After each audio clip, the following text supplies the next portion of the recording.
of some key points of a circle. So if we draw a circle, and then draw a straight line that goes from one side of the circle to the other, this line is known as a chord. A chord will always split a circle into two segments. Here we have a segment at the top, and also a segment here at the bottom. Now let's have a look at our first circle theorem. The first theorem states the angles in the same segment are equal. This means if we use this chord that we've drawn to create an angle, but keep that angle within the same segment, all of those angles will be the same size. So let's draw an angle in the upper segment using this chord, like this. If we draw a second angle like this one, or even a third like this one, then all of these angles must be the same size because they come from this chord and they're in the same segment.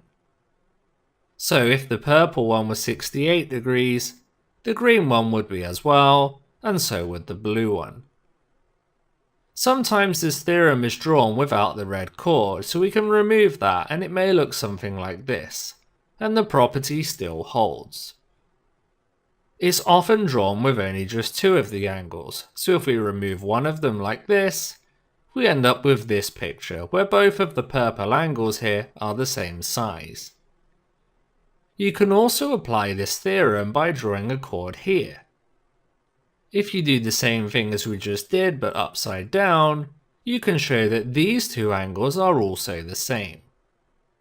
And again, we don't need to draw that chord, so very often you'll see this theorem drawn like this.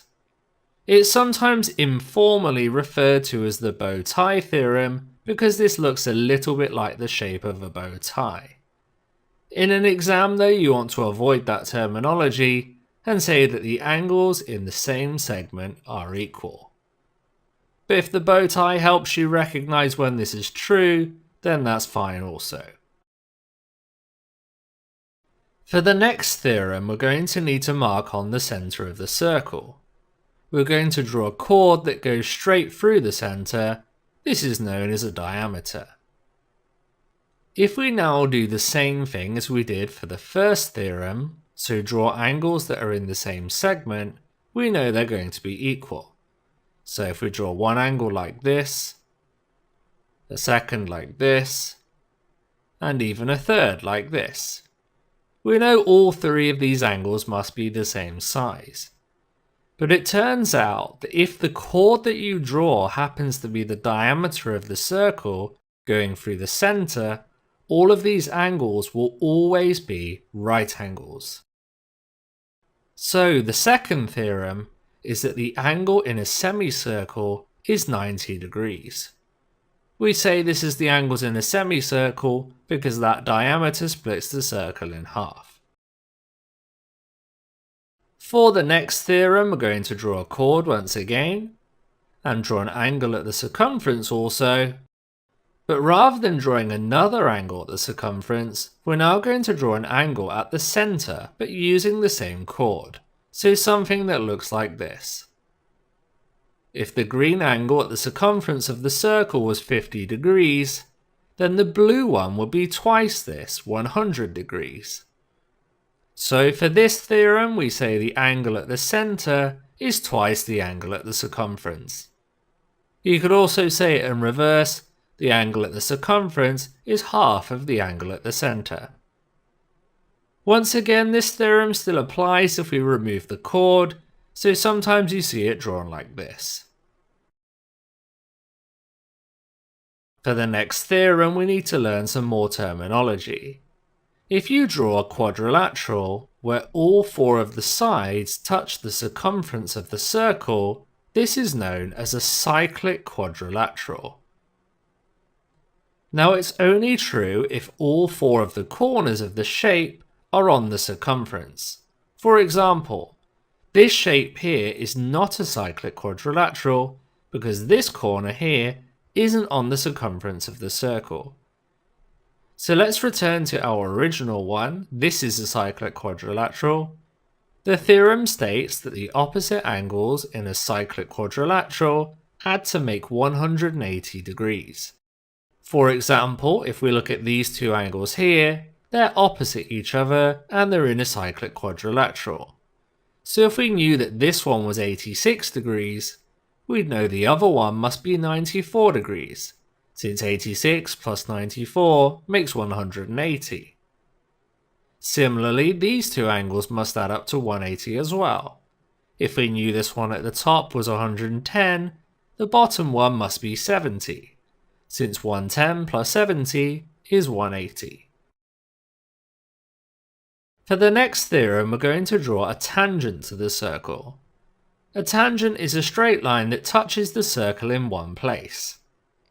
We're then going to draw a radius from the centre of the circle to the point where the tangent also touches the circle.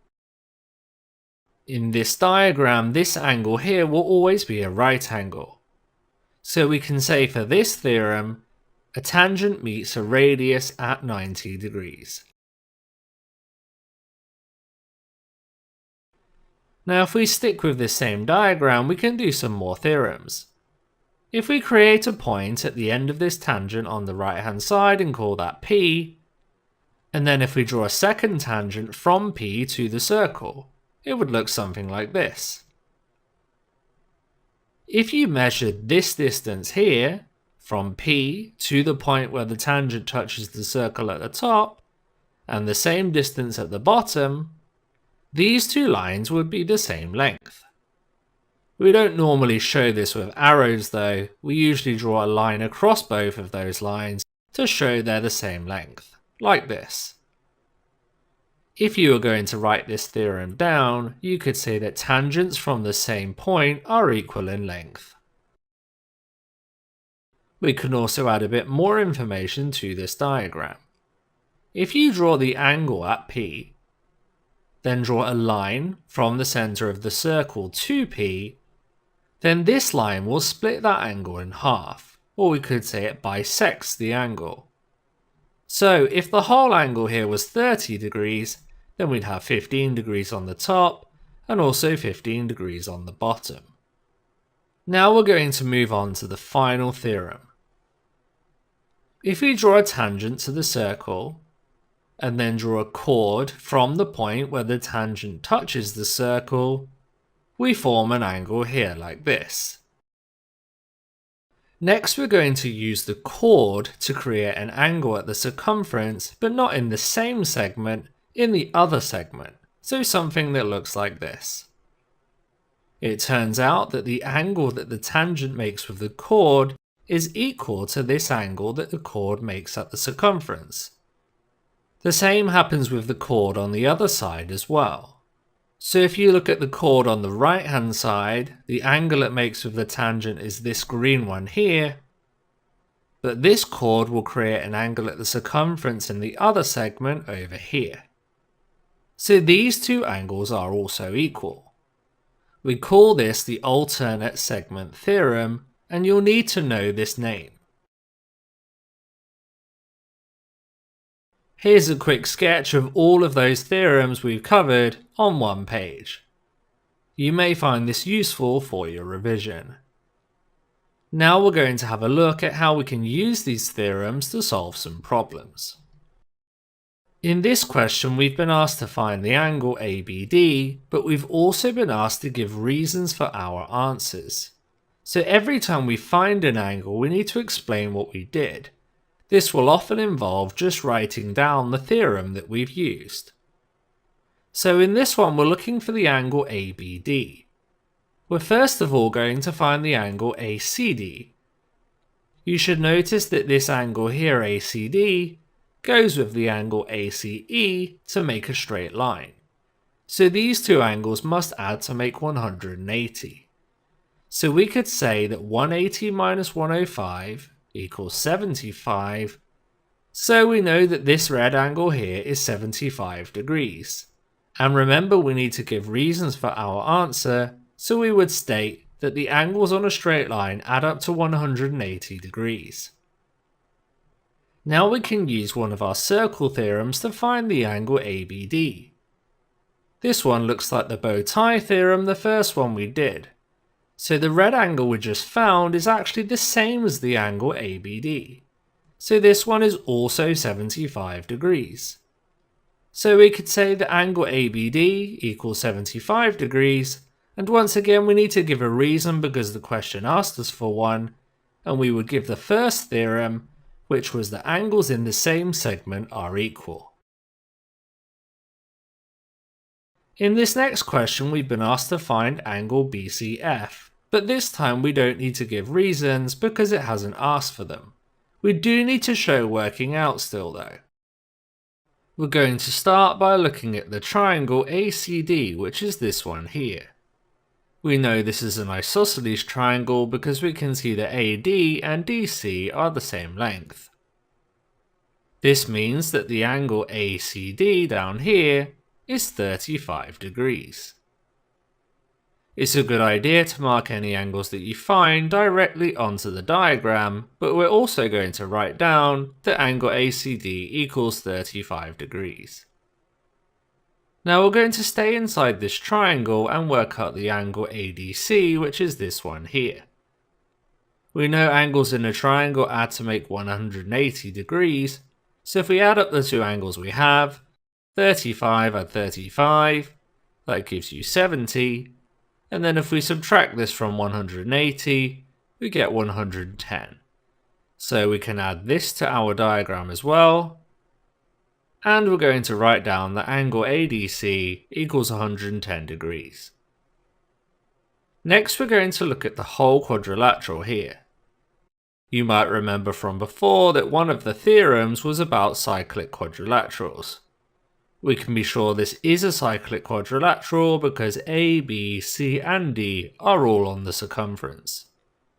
The theorem was that the opposite angles in a cyclic quadrilateral make 180 degrees. So if we look at the angle that's opposite the 110, that's this one here, ABC, we can work this one out by subtracting 110 from 180. So if we do 180 take away 110, you get 70 degrees. So we can mark this onto the diagram, and also write down that angle ABC is 70 degrees. Next notice how the line AB goes through the centre of the circle. This means it's the diameter. The second theorem we looked at was that the angle in a semicircle is always 90 degrees. This means that the angle BCA, which is here, is a right angle. So we can write down that BCA equals 90 degrees. Now if we stay inside this triangle ABC, there's only one more angle to find, the one at the top here. You can find this by subtracting the other two from 180.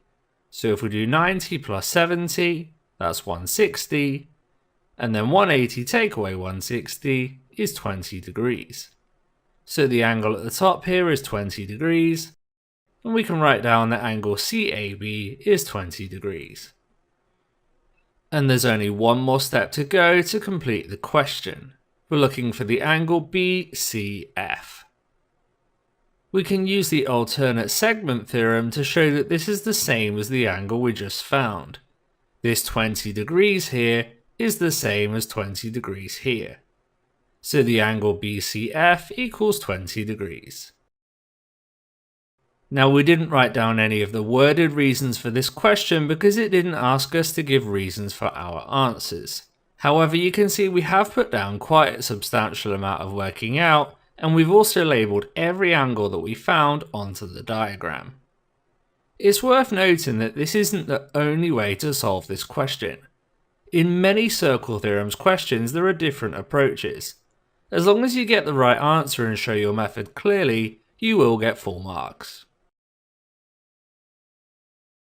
To begin this question, we're going to look at the line ECF, which is a tangent to the circle, and also the line OC, which is a radius. One of the theorems said that a tangent meets a radius at 90 degrees. So we know this angle here is 90 degrees. So let's write that down, angle OCF equals 90 degrees. Now we're going to look at the whole triangle OCF, this one here. We have two of the angles in this triangle. We have the 32 degrees and the 90 degrees, so we can find the missing one. If we add together 90 and 32, you get 122. And if you subtract this from 180, you find the missing angle is 58 degrees. So we can write that angle COF equals 58 degrees and label this onto the diagram. Next we're going to look at the angle CAB, which is this one here. You should remember that the angle at the center is twice the angle at the circumference. We can see the angle at the center from the chord CB is 58 degrees. So the angle the chord CB makes at the circumference, which is the angle I've marked, must be half of 58. So if we do 58 divided by 2, which is 29, we know that this angle must be 29 degrees. Next we're going to look at the smaller triangle COB, this one here. Sometimes in questions there's information that's not necessarily marked onto the diagram, but it is useful. It's useful, for example, to notice that OC and OB are both the radius of the circle. This means they're the same length. We can mark that onto the diagram, but it's very often not given to you. You need to be able to spot this information yourself. This means the triangle COB is an isosceles triangle, so two of the angles must be the same. So if we subtract 58 from 180, we get 122, and then if you half 122, you get 61. This means both of the base angles in that isosceles triangle must be 61 degrees. The one that's important to us is the angle OBC. So angle OBC is 61 degrees, we can add this to the diagram as well. Now finally, if we look at the triangle ABC, we're only one step away from finding the angle ABO, which was required in the question. So the angle ABO is this one here. All of these four angles must make 180 since they're the interior angles of a triangle. So if we add up the angles we have, 40 plus 61 plus 29 makes 130, and if we subtract this from 180,